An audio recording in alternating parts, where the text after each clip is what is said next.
And if the judiciary really want the parliament not to exist, we need to start by cutting on their budget. The Kenya Kwanza government is currently feeling the impact of enforcing unconstitutional laws on Kenyans.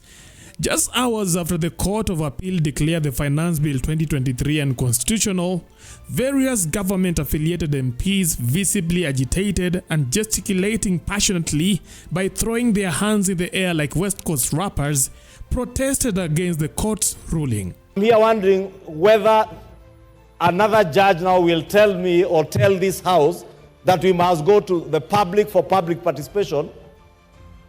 And these judges must understand that most of the amendments that come in through the Committee of the Whole are usually as a consequence of public participation.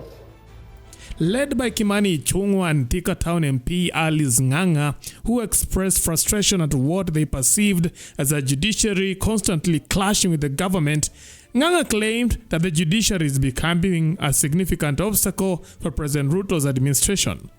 She even suggested that the wise way of dealing with the judiciary's decision is by cutting their budget.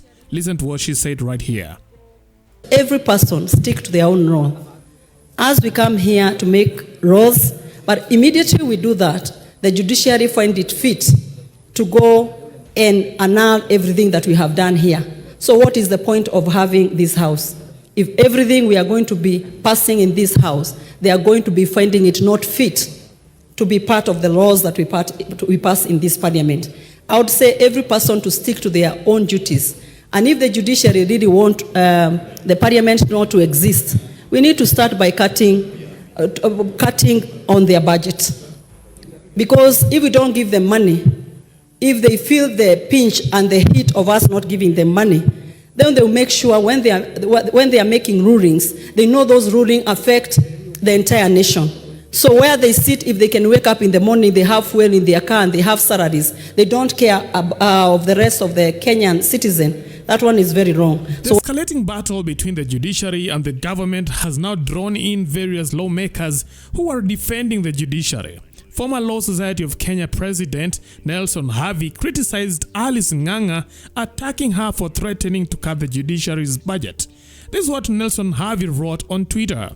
This red-snouted, two-legged warthog who cannot tell the difference between creating laws and enacting laws has the audacity to lecture the judiciary for invalidating unconstitutional laws.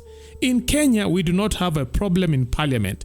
We are the problem, Nelson Harvey wrote on his Twitter account.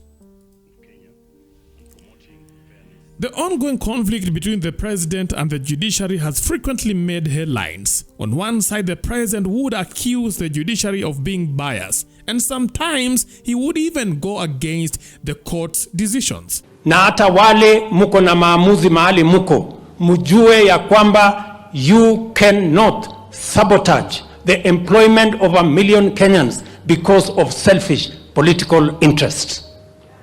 I want to assure you that my administration will respect the independence of the judiciary, will respect the independence of all the other institutions.